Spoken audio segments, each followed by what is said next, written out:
Hi, my name is Martin Kerrigan. This presentation has to deal with transitioning with brain injury, navigating through school, career, and life. There are several objectives which I hope to achieve through this presentation. I'd like to define transition and different types of transition that a student with a brain injury may undergo, to discuss why transition is different for a student with a brain injury than for other students, to discuss the importance of transition planning for a student with brain injury, and to discuss practical strategies and best practices when helping a student with a brain injury transition. Okay, so what is transition? So the word transition, the traditional definition, the overall definition, it's a noun, and it's the process or a period of changing from one state or condition to another. As a verb, it means to undergo or to cause to undergo a process or period of transition. Educationally speaking, transition usually refers to the process of preparing a student to enter a post-school environment. The purpose is to facilitate the student's move from school to post-school activities. Okay, what about the student who has a brain injury? When transition is used in the world of education, we're usually talking about referring from the move from one school to another. There are many transitions that take place for a student following traumatic brain injury. For the purpose of this presentation, we're really going to try and focus on the transition back to the educational setting. So, as I said, the transition can impact the education of a student with a brain injury. Now, traditionally what you have is the student being hospitalized following the initial injury. Then you usually have, or you can have, transition from the hospital to some type of rehabilitation setting, which may be inpatient, outpatient, and it may or may not include the school. And then finally, you have the student returning to school. However, there can be many different subcomponents to this cycle. For example, there may be multiple transitions just within the medical setting. There's also the increasing expectation that schools pick up the real rehabilitation piece as well. So you're going to have students who are being discharged from hospitals and returning to school sooner than they used to. And therefore, some components of these different transitions are happening within the school themselves. It's also worth noting that for many of these students, the other non-educational pieces of transition are still going to be happening within a school setting. School professionals need to be aware of this and should be prepared to assist with these other types of transitions. This includes many different components, but can best be summed up as helping the student transition into a new way of living. When discussing students with brain injuries, there are multiple transitions that need to be considered, as I just stated. These students, and this is the case for most individuals, will be making multiple transitions throughout their lives, especially through their lives as they recover from their injuries. It is due to the unique nature of these injuries and their subsequent recoveries that transition for individuals with brain injury becomes so critical to their long-term success. If we take care of it and do it right now, the outcomes will be better later on.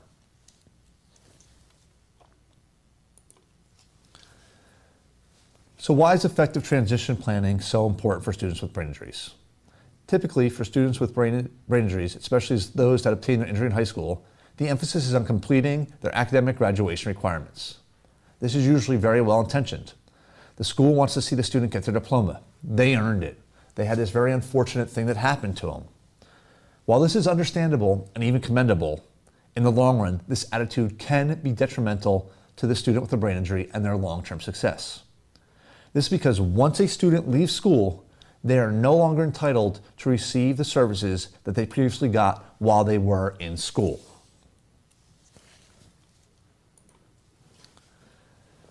So why is effective transition planning so important for students with brain injuries? So, one research article found that adolescents with TBI face unique challenges as they prepare for adulthood.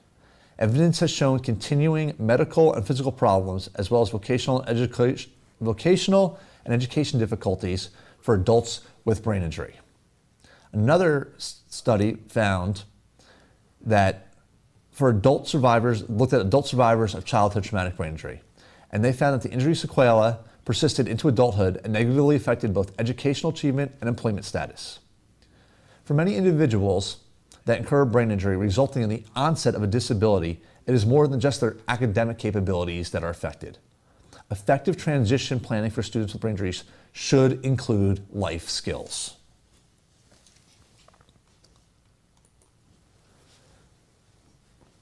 A study was done, the National Longitudinal Transition Survey, and found that 28% of parents of all students with disabilities reported that their transition-age children need life skills. About 40% of parents of students with autism and emotional disturbances felt that their children needed life skills. However, nearly 80% of parents of children with traumatic brain injuries felt that their children required life skills training. So this slide is important for several reasons. One of the important things to point out is that part of effective transition, and I'm talking all types of transition, is knowing how to act or behave in a given situation. For many individuals with brain injuries, the ability to regulate emotions and behaviors is compromised. This can be due to a variety of different factors. One likely cause is that brain injury is usually a sudden onset, whereas with most other disabilities, the student was born with it or the onset was gradual and happened at an earlier age. This in turn allowed for both the family and the individual to plan for it, to adapt to it, and to get used to it.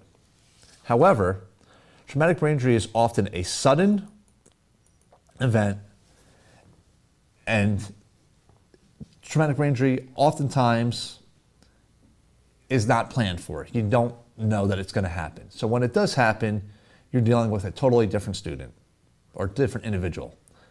However, traumatic brain injury oftentimes also impacts the frontal lobe of individuals. So the frontal lobe serves as the executive functioning part of the brain. It's kind of like the command center. The frontal lobe begins its final stages of development in adolescence and continues in early adulthood. And it also typically happens later in males than in females. So, going back to this slide, while the student may be able to identify the proper way to behave or what is considered normal expectations, they may have difficulty acting on this knowledge, especially if they have not had the proper cognitive remediation and retraining. I like to compare this to giving an individual a bunch of tools, but not teaching them how to use the tools. So they've been given the interventions, but they haven't been taught how to use them and how it's appropriate and what it's going to look like for them.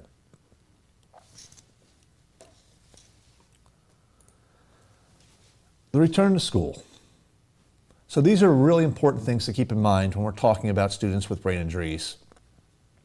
And all these things may not be present, and they all may be present. They may be present just a few or any combination. And there may be additional things that are not listed up there.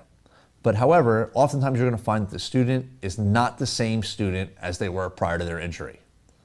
There's likely going to be some anger and some frustration on behalf of the student, and that is very understandable. They just want to get back to normal. There's a sense of loss. They're dealing with that sense of loss, and there's often disinhibition. Disinhibition is not doing socially acceptable or appropriate things at the right time or at the socially expected places and times. However, it is also important to mention that brain injury strengths and weaknesses are often exacerbated. This is also a good time to mention the importance of a neuropsychiatric evaluation. Often these evaluations offer the best insight as to the student's current level of functioning and their strengths and their weaknesses.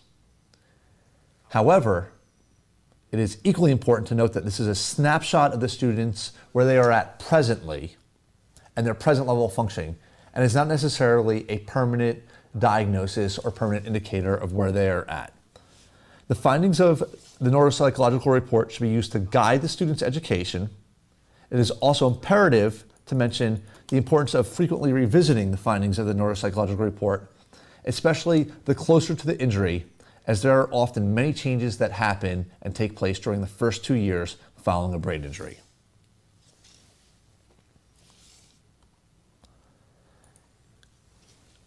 This is an important slide. It was a research, and it found that those students with brain injuries who were employed at school exit generally had more severe injuries, had an earlier age of injury and were less likely to have had rehabilitation services.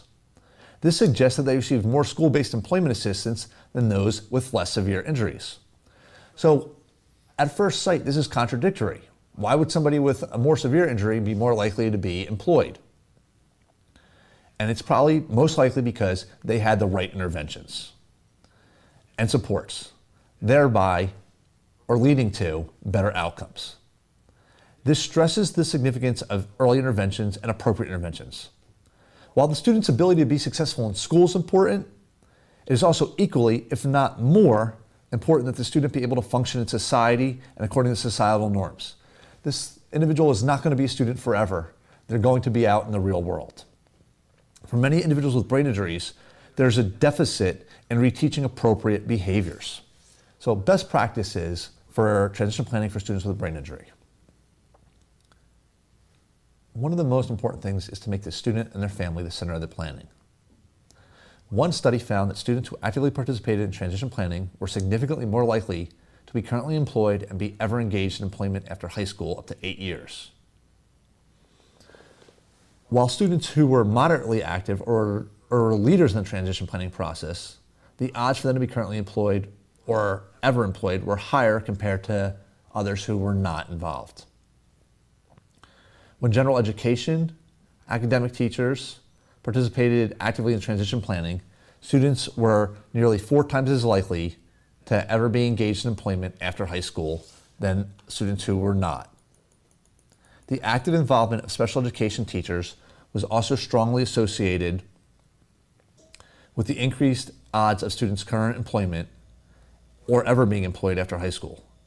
School administrators' participation in students' transition process was also associated with increased odds of students ever being employed after high school.